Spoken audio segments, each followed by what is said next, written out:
আমার ভাইজানেরা, এ নবী পাকের উম্মত উম্মতিরা, এ নবী দেবানরা, হযরত জাবের রাদিয়াল্লাহু তাআলা গো তার স্ত্রী বারবার করে বলেন, ও আমার স্বামী গো, আজকে সারা দিন আপনি বলতে পারলেন না, ফজর জোহর আসর মাগরিব এশায় আল্লাহর রাসূলকে দাওয়াত দিতে পারলেন না। কিন্তু না না না, আজকে ফজরের সময় যখন আপনি মসজিদে নববী শরীফে রাসূলুল্লাহর পিছনে নামাজ আদায় করতে যাবেন, অবশ্যই অবশ্যই আল্লাহর রাসূলকে আপনি দাওয়াতটা দিয়ে আসবেন। ও যুবকেরা, আল্লাহর রাসূলের মুয়াজ্জিন হযরত বেলাল রাদিয়াল্লাহু তাআলা আনহু আযান দেওয়া শুরু করলেন, আসসালাতু খায়রুম মিনান নাওম, ঘুম থেকে নামাজ উত্তম। এ যুবকেরা, 2.5 কিলোমিটার দূর থেকে হযরত জাবের ছুটে ছুটে ছুটে ছুটে মসজিদে নববী শরীফে তিনি যখন পৌঁছে যায়, আল্লাহর রাসূলের পিছনে দাঁড়িয়ে যায়। ও যুবকেরা, বিশ্ব নবী রাসূলুল্লাহ সাল্লাল্লাহু আলাইহি ওয়াসাল্লাম নামাজ যখন শেষ করলেন, নামাজ শেষ করার পরেতে হযরত জাবের আল্লাহর রাসূলের দিকে এগিয়ে যায়। কিন্তু যুবকেরা, আর 2 থেকে 3 কদম গেলে আল্লাহর রাসূলের সঙ্গে সাক্ষাৎ হয়ে যায়। কিন্তু না না না, হযরত জাবের মনে মনে করছে, আমি তো গরিব মানুষ, আমি রাসূলুল্লাহকে সত্যি মোহাব্বত করি, কিন্তু আল্লাহর রাসূলকে বলবো, আল্লাহর রাসূল কি আমার বাড়িতে আসবে? না না না, জাবের আবার নিরাশ হয়ে গেলেন। জাবের নিরাশ হয়ে যখন মসজিদে নববী শরীফের গেট থেকে যখন বাড়ির দিকে এগিয়ে যায়, আমার দয়ার নবী মদিনার মেম্বার থেকে জাবেরকে ডাক দিলেন, ও বাবা জাবের, এসো এসো, আমি রাসূলুল্লাহর কাছে এসো। রাসূলুল্লাহর কথা শুনে জাবের যখন হাজির হয়ে গেলেন, আল্লাহর রাসূল বললেন, ও জাবের শোনো শোনো, যাও যাও যাও, গতকাল দাওয়াত তো করতে পারলে না, আমি রাসূলুল্লাহ আগামীকাল তোমার বাড়িতে দাওয়াত খেতে হাজির হয়ে যাব। আমার ভাইজানেরা, এ নবী পাকের উম্মত উম্মতিরা, এ নবী দেবানারা, আমার আল্লাহ পাক রব্বুল আলামিন বান্দাকে কত মোহাব্বত করে, বান্দাকে কত ভালোবাসে। এ যুবকেরা, আল্লাহ পাক রব্বুল আলামিন বান্দাকে বলছে, ও বান্দা শোনো শোনো, তোমার বাড়িতে একটা 1.5 বছরের বাচ্চা আছে। ওই 1.5 বছরের বাচ্চাটা সবেমাত্র হামাগুড়ি দিতে শিখেছে। কিন্তু না না না, তোমার ঘরের সামনে উঠানের উপরে ওই 1.5 বছরের বাচ্চাটা হামাগুড়ি দিচ্ছে। কিন্তু না না না, তোমার ওই উঠানের সামনে বড় একটা পুকুর আছে। কিন্তু আপনি মা হিসাবে, বাপ হিসাবে ওই সন্তানের দিকে কিন্তু তাকিয়ে থাকেন, আপনার নজরটা আপনার সন্তানের দিক থেকে অন্য দিকে যায় না। কেন যায় না? আপনার সন্তান বোঝে না, জানে না, সবেমাত্র সে হামাগুড়ি দিতে শিখেছে। আপনার নজরটা যদি অন্য দিকে চলে যায়, আপনার সন্তানটা পুকুরে পড়ে যেতে পারে, তার শরীরের ক্ষতি হতে পারে, এমনকি ইন্তেকাল হয়ে যেতে পারে। ও যুবকেরা, আমার আল্লাহ পাক রব্বুল আলামিন আমাদেরকে 2টো করে হাত দিয়েছে, পা দিয়েছে, জবান দিয়েছে, ইজ্জত দিয়েছে, সম্মান দিয়েছে। এ যুবকেরা, আল্লাহর কোরআন বলছে, বান্দা না না না, আমি আল্লাহ তোমাকে কত মোহাব্বত করি, আমি আল্লাহ তোমাদেরকে কত ভালোবাসি। ও আমার বান্দারে, আমি আল্লাহ কোরআন পাকের মধ্যে জানিয়ে দিলাম, ফাইনামা তুআল্লু ফাসাম্মা ওয়াজহুল্লাহ। আমার আল্লাহ বলে, বান্দা তোমরা যখন ডান দিকে তাকাও, ওই ডান দিকে আমি আল্লাহ আছি। তোমরা যখন বাঁ দিকে তাকাও, ওই বাঁ দিকে আমি আল্লাহ আছি। ও বান্দা, তোমরা যখন সামনে তাকাও, সামনেও আমি আল্লাহ আছি। ও বান্দা, তোমরা যখন পিছনে তাকাও, পিছনেও আমি আল্লাহ আছি। জোরে বলুন না সুবহানাল্লাহ। জোরে বলা যাবে না? নারে তাকবীর, নারে তাকবীর। ভালো করে বোঝার চেষ্টা করেন। আজকে আমি আপনি আমরা যখনই আমাদের শরীরে রোগ ঢোকে, যখনই আমরা কোনো ভয় পাই, তখনই আমরা আল্লাহ আল্লাহ বলে চিৎকার করি। আর যখন রোগ নিরাময় হয়ে যায়, রোগটা যখন চলে যায়, এবং তৎসহ বিশেষ করে যে ব্যবসার জন্য আল্লাহর কাছে বারবার আপনি আল্লাহর কাছে দুহাত তুলে বলেছেন, আল্লাহ ব্যবসায় বরকত দিন, ব্যবসায় বরকত দিন। আল্লাহ যেই ব্যবসা বরকত দিয়ে আরেকটা ব্যবসা পুনরায় খুলিয়ে দেয়, তখন আমরা আল্লাহকে ভুলে যাই, আল্লাহকে ভুলে যাই। কিন্তু আমার ভাইরা, আজকে আমাদের অনেক পরীক্ষা চলছে, প্রথম থেকেই বলছি বহু পরীক্ষা চলছে। আপনি দেখতে পাচ্ছেন না, গণতান্ত্রিক দেশ ভারতবর্ষ, আজকে রাতারাতি দেখেন, আমার উদ্দেশ্য কোন পার্টিকে ছোট করা নয়। ভারত হচ্ছে গণতান্ত্রিক দেশ, বুঝতে পারছেন না? আপনি যাকে ইচ্ছা ভোট দেন, কোনো আপত্তি নেই, সেটা আপনার ব্যক্তিগত ব্যাপার। কিন্তু বারবার যখনই আমরা লক্ষ্য করি, বারবার একটা কওমকে কোন ঠাসা করার জন্য, সেই প্রথম থেকে আজ পর্যন্ত কোন ঠাসা করার জন্য, আপনি দেখুন রাতারাতি বিল পাস করে দিল। কি বিল? যা আমাদের বাপ দাদা 14 গোষ্ঠী যারা অক্লান্ত পরিশ্রম করে ব্যবসা করে, ভোরবেলা উঠে খড়িবাড়ি মৎস্য বাজারে গিয়ে অক্লান্ত পরিশ্রম করে ব্যবসা বাণিজ্য করে, সারাদিন মাঠে খেটে ব্যবসা বাণিজ্য করে নিজের কামকে জড়িয়ে তিল তিল করে অর্থ জমিয়ে আজকে ফি সাবিলিল্লাহ তাওয়াক্কালতু আলাল্লাহ, আল্লাহর রাস্তায় যারা দান করেছে, আজকে কোন আমাদের বাপ দাদা 14 পুরুষরা তারা কি করেছে? কোন টাকা মাদ্রাসায় দান করেছে, মসজিদে দান করেছে, কবরস্থানে দান করেছে, আমার ভাইজানেরা কোন বড় বড় প্রতিষ্ঠানে দান করেছে। আর আজকে বর্তমান আমাদের বিশেষ করে আমাদের প্রধানমন্ত্রী, যাকে আমরা খুব রেসপেক্ট করি, সম্মান করি, কারণ তার চেয়ারের তো দাম আছে না নাই, কথা বলেন। ভারতের প্রধানমন্ত্রী মানে কি, তার একটা রেসপেক্ট সম্মান আছে, আমরা তো অবশ্যই সম্মান দিই। এই শোনেন না, ছেলে যখন বদমাইশি করে বাপ বকে কি বকে না, আর বাপ যখন উল্টো পাল্টা ঘোরে তখন ছেলে কিন্তু বাপকে কি বলে, যে আপনি একটু শোধরান, আপনি তোমার পিতা, বুঝতে পারছেন না? তা ঠিক তদ্রুপ ভাবে আমরা আমাদের প্রধানমন্ত্রীকে স্যালুট করি, সম্মান করি, তার চেয়ারকে মর্যাদা দিই। কিন্তু এইভাবে রাতারাতি হঠাৎ করে আপনি বিল পাস করিয়ে নিচ্ছেন, মুসলমানদের কবরস্থান, মুসলমানদের মাদ্রাসা, মুসলমানদের ঈদগাহ মসজিদকে তিল তিল করে আজকে আপনি নিজের মতো করে সাইড করছেন। এটা তো ঠিক হচ্ছে না, এটা তো ঠিক হচ্ছে না। কারণ এটা তো আমাদের নিজেদের অস্তিত্বের লড়াই। আমরা যখনই ওয়াকফ বিল সম্পর্কে আমরা কোন জায়গায় বক্তব্য দিতে যাই, আমরা জেলায় যাই, রাজ্যে যাই, পাড়ায় যাই, মক্তবে যাই, যেখানেই যাই না কেন, অনেকে বলছে আমরা নাকি লড়াই করার জন্য যাচ্ছি। কে লড়াই করছে? আমরা ভারতবর্ষের জমিনে হিন্দু মুসলমান ভাই ভাই হিসেবে বসবাস করি, সে আমার হুকুম পালন করে। কারণ আল্লাহর কোরআন বলছে ফাযকুরুনি আযকুরকুম, বান্দা তোমরা আমাকে স্মরণ করো, আমি আল্লাহ তোমাদেরকে স্মরণ করব।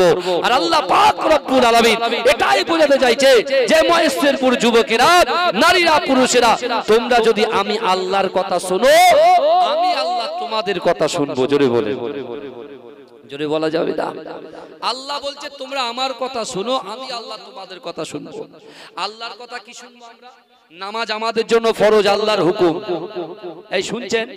রোজা আমাদের জন্য ফরজ, আল্লাহর হুকুম। পর্দা আমাদের জন্য ফরজ, কার হুকুম? আল্লাহর হুকুম। তাহলে এখন বর্তমান সময়ে যখন কোরআন, হাদিস, ইজমা, কিয়াসের কথা আলোচনা হচ্ছে, তাহলে আমাদের দিলটা কেন নরম হয় না?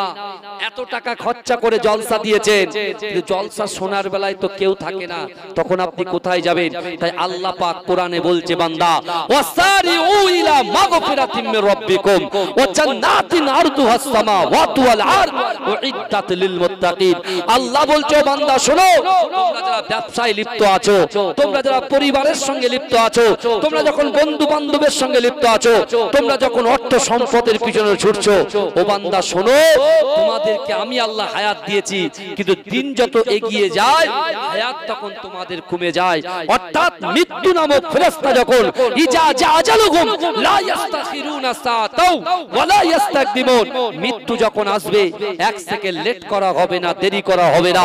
অর্থাৎ মৃত্যু যখন তোমাদের সামনে চলে আসবে, তখন তুমি কবরে কি নিয়ে যাবে? ব্যবসা বাণিজ্য নিয়ে যাবে? বিজনেস নিয়ে যাবে, বিল্ডিং বালাখানা নিয়ে যাবে। এই তো আজকে জানাজা পড়ে কবরে নেবে আসলাম। আমার ভাই জানেরা, এ নবী পাকের উম্মত উম্মতিরা, এ নবী দেবানারা, আমার দয়ার নবী রাসূলুল্লাহ সাল্লাল্লাহু আলাইহি ওয়াসাল্লাম আজ থেকে ১৫০০ বছর আগে আল্লাহ রাসূল সাহাবাদেরকে বলেছিলেন, এ আমার সাহাবারা, আমি রাসূলুল্লাহ তোমাদেরকে জানিয়ে দিলাম, না না না, তোমরা যখন ইন্তেকাল করবে, ইন্তেকালের পরে তোমাদের লাশটাকে গোসল দেওয়া হবে। ওই লাশটাকে গোসল দেওয়ার পরে কাফন পরিয়ে দেওয়া হবে। কাফন পরিয়ে দিয়ে ওই লাশটাকে খাটিয়ায় তুলে এমন করে কবরে নিয়ে যাওয়া হবে। ও আমার সাহাবারা, শোনো শোনো শোনো শোনো, আমি রাসূলুল্লাহ তোমাদেরকে জানিয়ে দিলাম, তোমাদের লাশ যখন কবর পর্যন্ত যাবে, ও আমার সাহাবারা, আমি রাসূলুল্লাহ তোমাদেরকে জানিয়ে দিলাম, ওই কবরটা যখন লাশটা যখন কবর পর্যন্ত যাবে, ওই কবরের পিছন পিছন পিছন পিছন তিনটে জিনিস যাবে। ও যুবকেরা, ভালো করে বোঝার চেষ্টা করেন। এখন আপনি বলছেন, না না না, আমার বাচ্চা আছে, আমার সন্তান আছে, পুত্র আছে, সে এমন করে নিট পরীক্ষা দেবে, সে ইঞ্জিনিয়ার হবে, সে ব্যারিস্টার হবে, আমি ঠিকভাবে নামাজের সময় দিতে পারি না, ব্যবসায় সময় দিচ্ছি, না না না, আমার অর্থের প্রয়োজন। ও যুবকেরা, একটু ভালো করে বোঝার চেষ্টা করো। আমার আল্লাহ পাক রব্বুল আলামিন, ইন্নাল্লাহা আলিমুন খবীর, সব খবর আমার আল্লাহ রাখেন। ও যুবকেরা, বিশ্ব নবী রাসূলুল্লাহ বললেন, ও আমার সাহাবারা, তিনটে জিনিস কবর পর্যন্ত যাবে। এক নম্বর, তুমি যখন ইন্তেকাল করবে, তোমার কবর পর্যন্ত তোমার সন্তান যাবে, তোমার ভাইরা যাবে। দ্বিতীয় নম্বর, তুমি যে সম্পত্তি ক্রয় করেছো, একাট্টা করেছো, একত্রিত করেছো, ধন ভান্ডার বানিয়েছো, ও আমার সাহাবারা, ওই অর্থ সম্পদ তোমাদের লাশের পিছন পিছন কবর পর্যন্ত যাবে। ও যুবকেরা, আজকে এই জান্নাতের বাগানে, আপনাদের গ্রামে এই জালসাতে রাসূলুল্লাহর মুহাব্বত ভালোবাসা অন্তরে নিয়ে আমার যে যুবকগুলো, বাবাজিগুলো, আমার ভাইগুলো সাইডে দাঁড়িয়ে দাঁড়িয়ে ওয়াজ শোনে, কোরআন শুনে, হাদিস শোনে, না না না, আমি তাদেরকে বলতে চাই, আজকে যে কাজটা আপনারা করছেন, এই কাজটাকে আমার আল্লাহ পাক আমলে পরিণত করে দেবে। জোরে বলেন না সুবহানাল্লাহ। আল্লাহ যখন এই কাজটাকে আমলে পরিণত করে দেবে, আপনার লাশটা যখন কবর পর্যন্ত পৌঁছে যাবে, আমলটাও তোমার কবর পর্যন্ত পৌঁছে যাবে। জোরে বলুন না সুবহানাল্লাহ। জোরে বলা যাবে না। রাসূল বলছেন কাদের সঙ্গে? এই কথা বলেন না, কার সঙ্গে বলছেন? সাহাবাদের সাথে বলছেন। আর রাসূল বলেছেন যে আমি রাসূল বলছি, দুনিয়ার এক প্রান্ত থেকে অপর প্রান্ত পর্যন্ত আমার উম্মত উম্মতিদের ভিতরে যদি তারা ভালো করে কোরআনকে ফলো করে, হাদিস অনুযায়ী ফলো করে যদি চলতে পারে, আর তাদের কলিজার ভিতরে, কলবের ভিতরে যদি তিনটে জিনিস থাকে, তিনটে আমল থাকে। এক, কোরআন বলছে ইয়া আইয়ুহাল্লাযীনা আমানুত্তাকুল্লাহ, আল্লাহর ভয়। কোরআন বলছে কুল ইন কুনতুম তুহিব্বুনাল্লাহ ফাত্তাবিউনি ইউহিব্বুকুমুল্লাহ, অর্থাৎ রাসূলুল্লাহর মুহাব্বত। কোরআন বলছে আকিমুস সালাত, নামাজ নামাজ নামাজ, অর্থাৎ দৈনন্দিন 5 ওয়াক্ত মসজিদের মেম্বার থেকে আসসালাতু খায়রুম মিনান নাওম, ঘুম থেকে নামাজ উত্তম, হাইয়া আলাস সালাহ হাইয়া আলাল ফালাহ, এই ডাকে যারা সাড়া দিয়েছে, আমি আল্লাহ পাক ওহুম লা ইফতানুন, তাদেরকে পরীক্ষা করব। আর ওই পরীক্ষায় যদি আমার বান্দা বান্দি উত্তীর্ণ হয়ে যায়, আমি আল্লাহ পাক তার অসম্ভবকে সম্ভব করে দেব।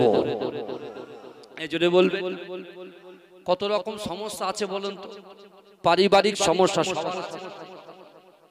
অর্থনৈতিক সমস্যা আছে না নাই?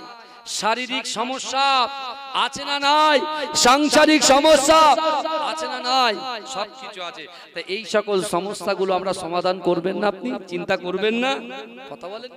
কিন্তু এই সমাধান করতে যে আপনার যে আল্লাহ হায়াত দিচ্ছেন 70 বছর 60 বছর 40 বছর, এই হায়াতটাকে ফুরিয়ে ফেলছি, অর্থাৎ আখিরাত অর্থাৎ বারজাখি লাইফ, যে খাদ্যের দরকার। আমরা আমাদের বাড়িটাকে এসি, আমাদের বাড়িটাকে সুন্দর আপনার নানান রকম আসবাবপত্র দিয়ে ঘিরে রেখেছি, সাজিয়ে রেখেছি, শোপিস করে রেখেছি, সুন্দর সুন্দর জিনিসগুলোকে সাজিয়ে রেখেছি, কিন্তু আসল ঘর তো কবর। এই কথা বলেন না, আসল ঘর তো কবর। তাহলে ওই কবরটা আপনি সাজাবেন না, কবরটা কি দিয়ে সাজাবেন? এই তো আজকে জলসা করছে, 2 ঘন্টা টোটো করে এই মিনি মার্কেটে ঘুরে চলে গেলাম, হয়ে গেল, এর নাম তো জলসা নয়। যারা বাইরের গ্রাম থেকে এসেছে অন্তত পক্ষে 10টা মিনিট সেখানে বসতে পারে, কথা বলেন না, 10টা মিনিট তো বসতে পারে। আপনি তো চাইছেন কি, আপনার অর্থের দরকার, আমি জানি এখানে আমরা যারা আছি, যারা আছেন, সকলের কিন্তু অর্থের প্রয়োজন, সকলের কিন্তু সবকিছুর প্রয়োজন, আর সেই প্রয়োজন মেটানোর মালিক কে? এ কথা বলেন আল্লাহ। আল্লাহর কোরআন এবং হাদিসের কথা এখানে আলোচনা হচ্ছে, কিন্তু আমাদের মন বসছে না, আমাদের মন টেনে নিচ্ছে কোথায়? শয়তানের ডরায় আমাদের মনটাকে টেনে নিয়ে যাচ্ছে। কিন্তু আল্লাহ আমাদেরকে এত ভালোবেসেছে, আল্লাহ 4টে কসম খেয়েছে। এই বান্দার জন্য আল্লাহ কসম খাচ্ছে। এই কসম মানুষ কেন খায়? এই কথা বলেন না, বিশ্বাসটাকে এস্টাবলিশ করার জন্য কসম খায়। বুঝতে পারছেন না? মানুষ কসম কেন খায়? যাতে বিশ্বাসটা আপনার বাড়ে। আল্লাহ পাক বান্দার জন্য কসম খেলেন। কি কসম খাচ্ছেন দেখেন, আল্লাহ কোরআনে বলছেন ওয়াতিন ওয়াজাইতুন ওয়া তুর সিনিন ওয়া হাযাল বালাদিল আমিন। এ যুবক ভালো করে কোরআন তো মানতে হবে।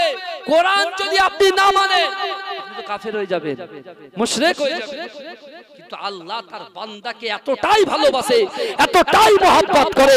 এ যুবক বিশ্বাস করো, তোমার অন্তরের ভিতরে, তোমার কলিজার ভিতরে, তোমার কলবের ভিতরে কিঞ্চিত পরিমাণে অহংকার, অহমিকা, বিদ্বেষ আর ছোট মানসিকতা যদি থাকে, বিশ্বাস করো তোমার একটা ইবাদত কিন্তু আল্লাহর দরবারে পৌঁছাবে।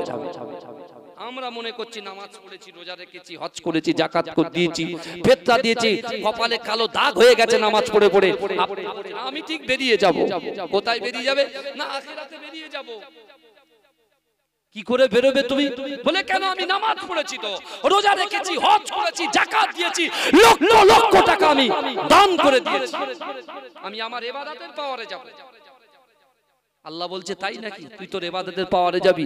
হ্যাঁ হ্যাঁ, আজকে এখানে বসে এই নিয়ত করতে হবে, আল্লাহর করুণা অর্জন করতে হবে।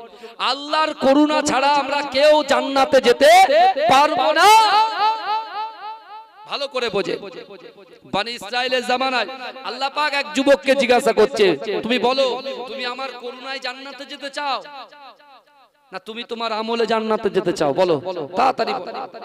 আল্লাহ কত দয়ালু দেখো, আল্লাহ অপশন আমাদেরকে দিচ্ছে, আমাদেরকে অপশন দিচ্ছেন, আল্লাহ বান্দাকে অপশন দিচ্ছেন। ভালো করে যে বান্দাকে আল্লাহ কত সুন্দরভাবে তৈরি করেছেন। আল্লাহ সূরা 3 এ বলছেন অতীন, আল্লাহ পাক ডুমুরের শপথ খেলেন, বুঝলেন? আল্লাহ পাক ডুমুরের কসম খেলেন,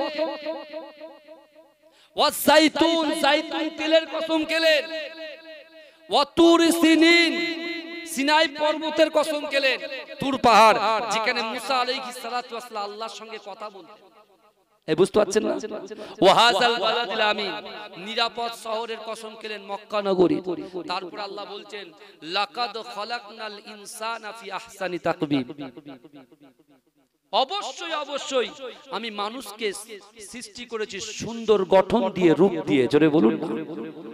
আল্লাহ আমাদের সুন্দর রূপ দিয়ে, গঠন দিয়ে সৃষ্টি করেছেন, আর সেই আল্লাহর বান্দা হয়ে আমরা নাফরমানি করছি।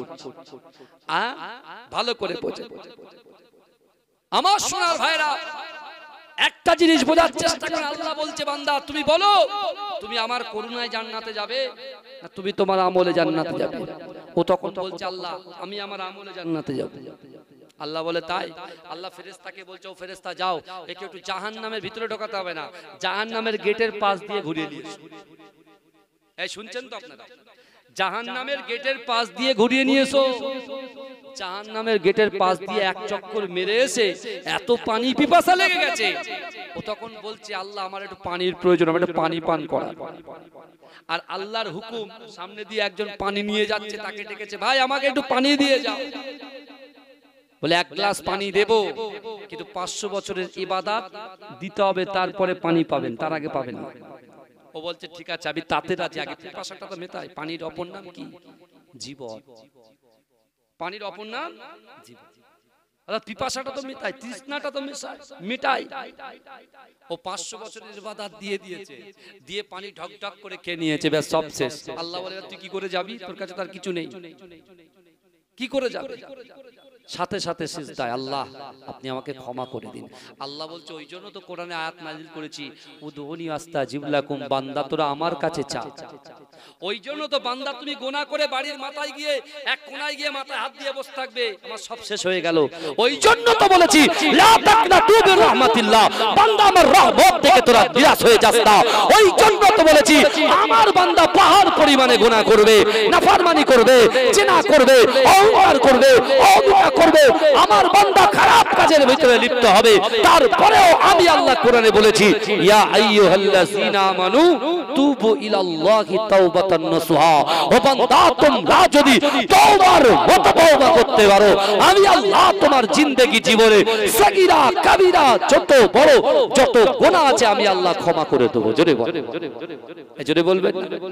তাহলে এক গ্লাস পানি খেয়ে আখিরাতে এক গ্লাস পানি খেয়ে সব আমল যদি শেষ হয়ে যায়, কত পানি ফ্রিতে খাচ্ছি বলেন তো? তা আল্লাহর নিয়ামতের হক আদায় করবেন না? এই চোখটা যদি আল্লাহ অন্ধ করত, জবানটা যদি বোবা করত, পাটা যদি খোড়া করত, এই কথা বলেন আমাদের কোনো দাম থাকতো? কথা বলেন। আল্লাহ আপনাকে সুন্দর গঠন দিয়ে, ওই জন্য বলছেন লাকাদ খালাকনাল ইনসানা ফি আহসানি তাকওয়িম। আমি আল্লাহ অবশ্যই অবশ্যই মানুষ জাতিকে অপরূপ সুন্দরী গঠন দিয়ে আমি আল্লাহ পাঠিয়েছি। জোরে বলুন না সুবহানাল্লাহ, এই জোরে বলবেন না। সেই আল্লাহ বলছে বান্দা তোমরা যা চাওয়ার আছে আমি আল্লাহর কাছে চাও। কোন যুবক যদি মনে করে যে আমি 700 টাকা ইনকাম করি, আমি 500 টাকা ইনকাম করি, আমি ঠিকঠাক ভাবে রাখতে পারছি না, তাহলে আমি বলবো আপনার চলাচলের গলাত আছে, চলাচল ঠিক হচ্ছে না, যার কারণে আপনার রুজিতে বরকত হচ্ছে না। তাহলে আপনার যদি রুজিতে বরকত চান, তাহলে আপনার মনটা ঠিক করতে হবে, চলাফেরা ওঠা বসা গুলোকে ঠিক করতে হবে। রাসূলুল্লাহ বলছেন কবরে যেতে হবে, সাহাবাদেরকে বললেন কবরে যখন যাবেন, আপনার লাশ যখন আপনার কবরের সামনে দাঁড়িয়ে যাবে, তিনটে জিনিস যাবে। প্রথমে কি বললাম মনে আছে? এক নাম্বার বললাম আপনার সন্তান যাবে, সে সন্তানের জন্য সারা দিন স্কুলে গিয়ে বসে আছেন, পাশে মসজিদ আজান হচ্ছে, সন্তানের স্কুলে নেওয়ার জন্য দাঁড়িয়ে আছেন, কিন্তু নামাজ আল্লাহর হুকুম, ওটাকে সাইড করে দিলেন, সন্তানের প্রাধান্য দিয়ে দিলেন। ভালো করে বুঝবেন। ব্যবসায় আপনি দোকান খুলে বসে আছেন, প্রচুর খরিদ্দার, আপনার এত পরিমাণে খরিদ্দার এসে গেছে, চাপ বিশাল, আজান হচ্ছে, নামাজকে সাইড করে দিলাম, খরিদ্দার সামলাচ্ছি, যদি কিছু বলা হয় বলো হুজুর কি করব, ব্যাপক চাপ, ব্যাপক চাপ। আচ্ছা ঠিক আছে, ওটা গেল। আমার ভাইরা প্যারিস পুট্টির কাজে গিয়েছে, সেখানে গিয়ে হাফ প্যান্ট পরে আছে, ও কি করে রোজা, কি করে নামাজ হবে? ও বলছে হুজুর কি করে হবে, ঠিকঠাক ভাবে গন্ডগোল হয়ে গেছে, শরীর নাপাক হয়ে গেছে। ভালো করে বুঝে নেওয়া। তারপরে নানান রকম অজুহাত অজুহাত অজুহাত অজুহাত, এক্সকিউজ এক্সকিউজ আর এক্সকিউজ। আল্লাহ বলছো বান্দা আমি কিন্তু তোমার দুটো হাত, দুটো চোখ, দুটো পা, তোমার যৌবন দিয়ে আমি আল্লাহ কিন্তু পরীক্ষা করব। কারণ একজন মুমিন বান্দার আল্লাহ 5টা বিষয়ে পরীক্ষা করবে। কটা? এই কথা বলেন কটা? 5টা বিষয়ে পরীক্ষা করবে। ভালো করে বোঝেন বাবাজি, এটা কোরআনের কথা বলছি, আমি কোন ইতিহাস ভৌত বিজ্ঞানের কথা বলছি না, কোরআনের পবিত্র কোরআনের কথা বলছি। একজন মুমিন ব্যক্তি যদি সে যুবক হয়, নারী হয়, যেই হয় না কেন, 5টা বিষয়ে পরীক্ষা করবে। এক, আল্লাহ ভয় দিয়ে বান্দাকে পরীক্ষা করবে যে ওকে আমি আল্লাহ সৃষ্টি করেছি, ও ভয় করে কাকে। 2, আল্লাহ আপনার রোগ দিয়ে পরীক্ষা করবে যে বান্দা কাকে ডাকে, মানুষকে ডাকে না আল্লাহকে ডাকে, রোগ নিরাময়ের জন্য। এই শুনছেন তো? আল্লাহ আপনার ব্যবসা ব্যাপক বরকত দেবে, বিশাল ব্যবসা আপনার, ওই ব্যবসাটাকে আল্লাহ ক্ষতি করে দেবে, আল্লাহ ব্যবসাটাকে হ্রাস করে দেবে। খাটো করে দেবে। আল্লাহ দেখবে যে এতদিন ব্যবসা ভালো দিলাম, তার চলা ফেরা ওঠা বসা ছিল একরকম, হ্যাঁ, তার গুণকীর্তন ছিল একরকম, আর এখন যখন আমি আল্লাহ ওর ব্যবসাটাকে হ্রাস করে দিই, আমি দেখবো বান্দা কি বলে।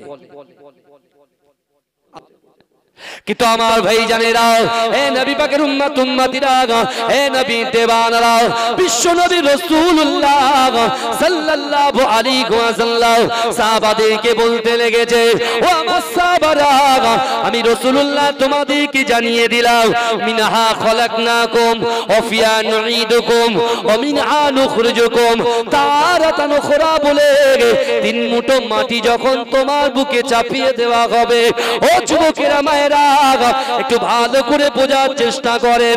না না না, তোমার যখন কবরে লাশটা রাখা হয়ে যাবে, ওই লাশের বুকের উপরে যখন মাটি দেওয়া হয়ে যাবে, ও যুবকেরা, সর্বপ্রথমে যে সন্তানের জন্য তুমি নামাজ পড়তে পারলে না, কোরআন তেলাওয়াত করতে পারলে না, এমন করে শরিয়াত আদায় করতে পারলে না, ও যুবকেরা, ওই সন্তান তোমাকে কবরে একা রেখে বাড়িতে চলে আসবে।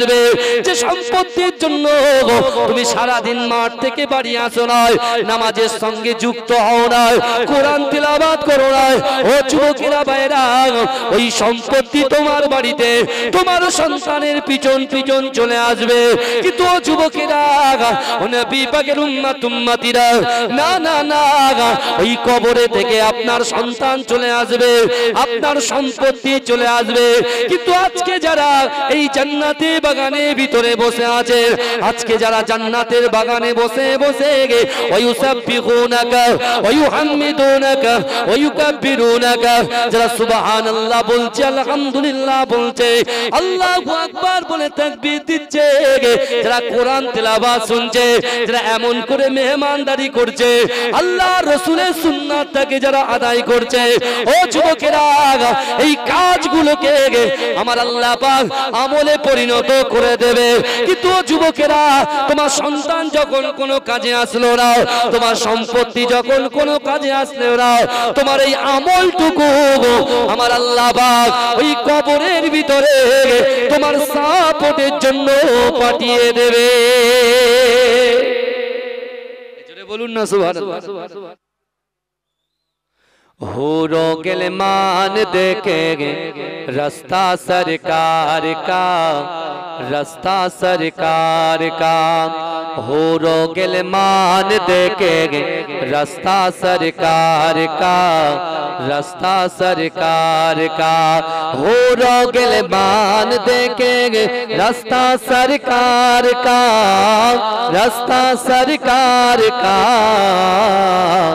रूहुल अमीन चूमे तलवा सरकार का, तलवा सरकार का, हो गिलमान देखे रास्ता सरकार का, रास्ता सरकार का, हो गिलमान देखे रास्ता सरकार का, रास्ता सरकार का,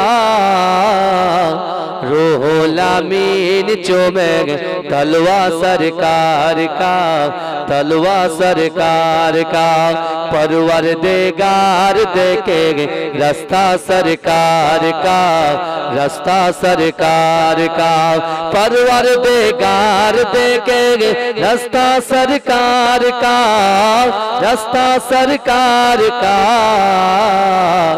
रूहुल अमीन चूमे तलवा सरकार का, तलवा सरकार का, मुज़म्मिल मुद्दासिर रुतबा सरकार का, रुतबा सरकार का, मुज़म्मिल मुद्दासिर रुतबा सरकार का, रुतबा सरकार का, पढ़ती है आयत आया खुतबा सरकार का, खुतबा सरकार का। हरगिज़ ना बेटियों को समझो हकीर तो, समझो हकीर तो। हरगिज़ ना बेटियों को समझो हकीर तो, समझो हकीर तो।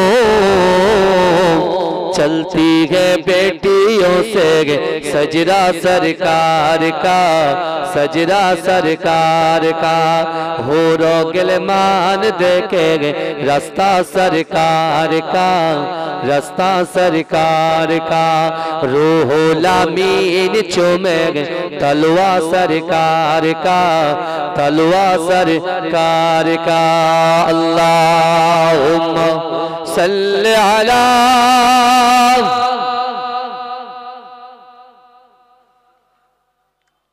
मोहब्बते उच्च आवाज़े चलो चलो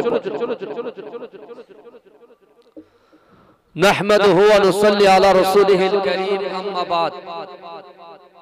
उपस्थित আমার সম্মুখে বসে থাকা দিনদার ইমানদার আল্লাহওয়ালা নেককার আমার মুরব্বি বাপেরা, আমার চাচা জানেরা, আমার প্রাণ প্রিয় যুবক ভাইরা, পদ্মার অঞ্চলে ধার্মিকা পর্দা নশিনা আমার মমতাময়ী আম্মা জান ও বোনেরা,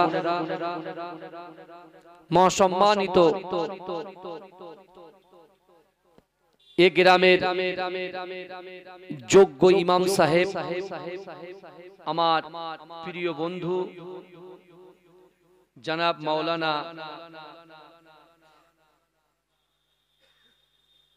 নাসিরউদ্দিন মেজবা ভাই, আল্লাহ পাক রব্বুল আলামিনের দরবারে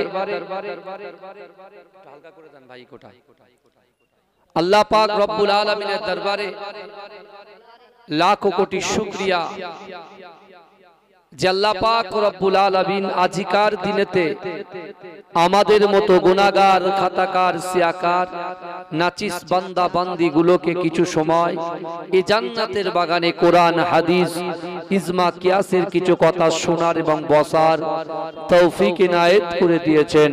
সকলে উচ্চ আওয়াজে বলুন আলহামদুলিল্লাহ।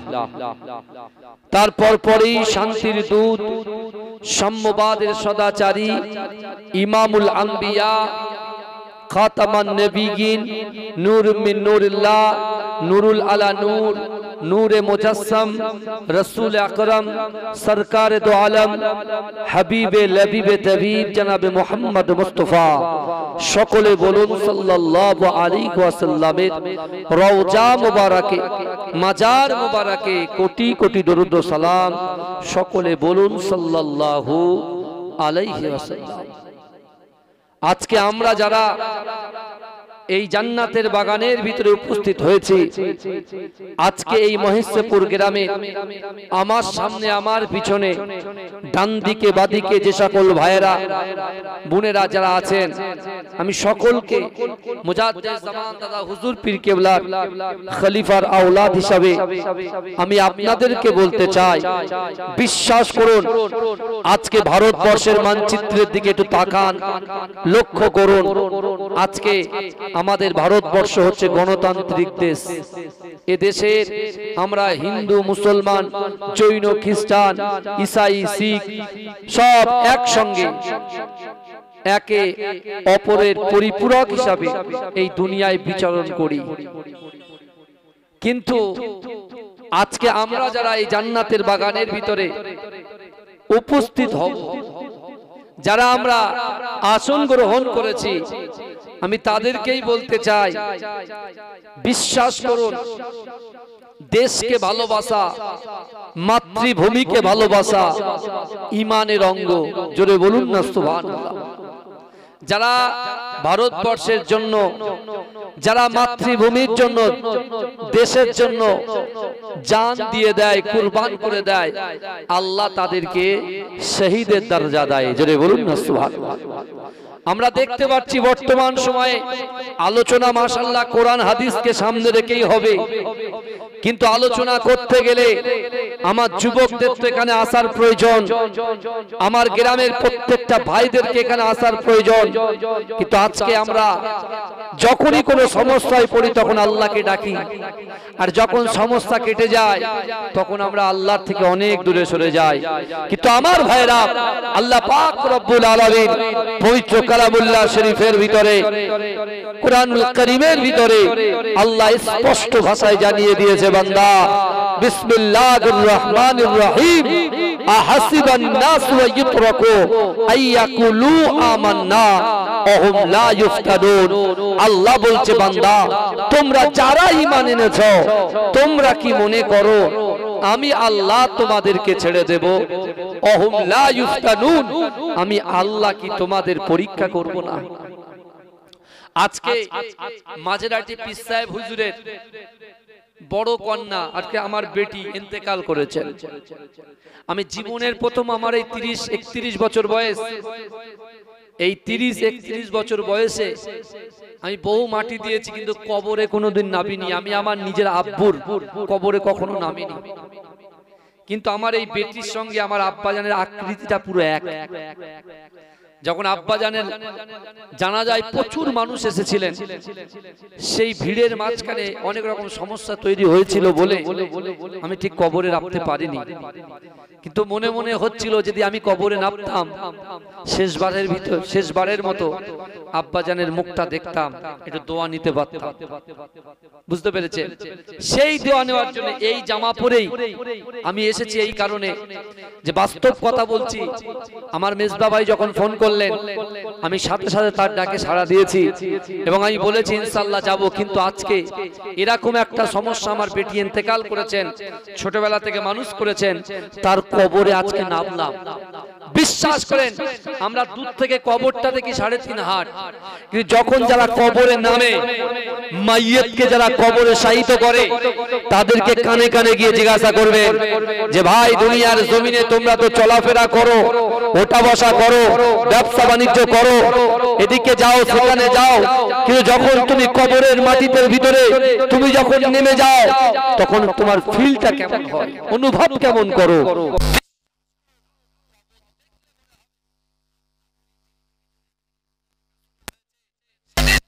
পর্যন্ত যত গুনাহ করেছি ওই কবরে নামার পরে সাথে সাথে ওই গুনাহগুলোর কথা খেয়াল চলে আসে, মানুষ তখন তওবা করে নেয়। সাহস করে আল্লাহর কোরআন বলছে, আলহাকুমুত তাকাসুর হাত্তা যুরতুমুল মাকাবির কাল্লা সাউফা তা'লামুন সুম্মা কাল্লা সাউফা তা'লামুন। এ যুবকেরা, আমরা প্রাচুর্যের লোভ লালসা আমাদেরকে এমন করে আকৃষ্ট করেছে, আজকে আমরা কবরের কথা ভুলতে চলেছি, কবরের কথা ভুলে গেছি, কবরস্থানে গিয়ে দুনিয়াদারির কথা খেয়াল করছি। কিন্তু একটা বারের জন্য চিন্তা করেছেন আমাকে আপনাকে এই দুনিয়া ছেড়ে চিরগহীন কবরে চলে যেতে হবে। আজকে দেখুন যে জায়গাটা আজকে ফাঁকা অবস্থায় পড়ে আছে, আমি আমার যুবকদেরকে বলতে চাই, বিশ্বাস করে যারা আজকে জান্নাতের বাগানের ভিতরে কোটি কত মানুষ যারা বসে আছেন, আমি আপনাদের অথেন্টিক দলিল দিয়ে বলছি, এই 4 ঘন্টা নয়, মাত্র 6 ঘন্টা যদি এই জান্নাতের বাগানে আপনি বসতে পারেন, অবশ্যই অবশ্যই এই 6 ঘন্টার ভিতরে আমার আপনার দ্বারা সব কিছু করা সম্ভব। জোরে বলুন না সুবহানাল্লাহ। এটা জোরে বলবেন না? সব কিছু করা সম্ভব। আপনি বলবেন হুজুর সব কিছু সম্ভব মানেটা কি? সব কিছু সম্ভব মানেটা কি? আজকে দুনিয়ার জমিনে গুনার বোঝা মাথায় নিয়ে এসেছি, ভালো করে বুঝবেন কথা, গুনার বোঝা মাথায় নিয়ে এসেছি। কিন্তু আজকে যে জান্নাতের মাটিতে, যে জান্নাতের বাগানের উপরে আমরা আসন গ্রহণ করেছি, বিশ্বাস করুন কাল কিয়ামতের মাঠে, কাল হাসরের মাঠে, যে মাটির বুকের উপরে আজকে দুনিয়ার জমিনে আসমানের নিচে আমার বাবাজিগুলো ভাইগুলো যারা বসে আছেন, আপনাদের কাল কিয়ামতের মাঠে যখন সন্তান সন্ততি, স্ত্রী পুত্র কন্যা, বন্ধু বান্ধব যখন আমাদের কাছে কেউ থাকবে না, বিশ্বাস করুন আজকে যারা এই জালসার হক আদায় করবে, তাদের জন্য এই মাটিটা আল্লাহর কাছে সুপারিশ করবে, তাদের জন্য আল্লাহর কাছে এই মাটিটা কিন্তু সাক্ষ্য দেবে। অবশ্যই আপনারা বুঝতে পারছেন যারা আউট অফ বাউন্ডারি আছেন তাদের জন্য কি সাক্ষী দেবে, আর যারা ইন দা বাউন্ডারির ভিতরে বসে আছেন আমাদের জন্য কি সাক্ষী দেবে, এটা আপনারা অবশ্যই রিয়েলাইজ করতে পারছেন। কিন্তু আজকে আমাদের আশা বেশি, অর্থ চাই, সম্পদ চাই, ইজ্জত চাই, সম্মান চাই, চেয়ার চাই, দোকান চাই, ব্যবসা চাই, বাণিজ্য চাই। কিন্তু আপনি চাইবেন কার কাছে? আমরা চাইবো কার কাছে? দুনিয়ার মানুষের কাছে চাইবো? এই কথা বলেন না। দুনিয়ার মানুষের কাছে চাইবো? দুনিয়ার মানুষের কাছে চাইতে গেলে আপনাকে মাথা নত করতে হবে, তার বশ্যতা স্বীকার করতে হবে। কিন্তু আল্লাহর কোরআন বলছে বান্দা, ইয়া আইয়ুহাল্লাযীনা আমানুত্তাকুল্লাহ ওয়া কুনু মা'আস সাদিকিন। আল্লাহর কোরআন বলছে বান্দা, ইয়া আইয়ুহাল্লাযীনা আমানু, হে আমার বিশ্বাসী ঈমানদার বান্দারা, ওয়াত্তাকুল্লাহ, আমি আল্লাহ, আমাকে ভয় করো। অর্থাৎ জিন্দেগি জীবনে আজকে আমাদের যা চাওয়া আছে, আশা আছে, আকাঙ্ক্ষা আছে, ইচ্ছা আছে, সব কথা কাকে বলতে হবে? আল্লাহকে বলতে হবে। আল্লাহ বলছেন বান্দা তুমি কি জানো আমি আল্লাহ তোমাকে কতটা ভালোবাসি? আজকে আমরা মিনি মার্কেটে ঘুরছি, দেখেন এখান থেকে 10 ডবল লোক ওই মেলাতে ঘুরছে, কিন্তু আমার কিছু বলার নেই। বলে বলে বলে বলে ফেডা, বুঝলেন? আমরা সব বুঝি কোনটা খারাপ, কোনটা ঠিক, কোনটা ভুল, সব জানি, কিন্তু হেদায়েত দেনেওয়ালার মালিক হচ্ছেন আল্লাহ। আমি ওই সকল ভাইদেরকে বলছি আপনারা নিয়ত করেন, নিয়ত করেন, নিয়ত করে এই জান্নাতের বাগানে আসেন। কারণ রাসূলুল্লাহর অনেক সাহাবারা ছিলেন যারা দিন আনে দিন খায়, নুন আনতে পান্তা ফুরায়, তারপরেও তারা আল্লাহকে ভয় করেছিল, রাসূলকে মহব্বত করেছিল। নামাজের পড়িতে নিজের অন্তরের কথা, মনের কথা, ইচ্ছার কথা, আকাঙ্ক্ষার কথা, উদ্দেশ্যের কথা আল্লাহর কাছে মাথা নত করেছিল, আল্লাহর কাছে সেজদা দিয়েছিল। আল্লাহ তাদের অসম্ভবকে সম্ভব করে দিয়েছিল। জোরে বলে, জোরে বলবেন না। আমাদেরও অনেক অসম্ভব জিনিস আছে যেটা আমাদের দ্বারা অসম্ভব, কোনোদিন সম্ভব নয়। ওই অসম্ভবকে আল্লাহ সম্ভব করবে কিসের মাধ্যমে? কিসের মাধ্যমে? আল্লাহর ভয়, রাসূলুল্লাহর মহব্বত আর নামাজের পাটির মাধ্যমে।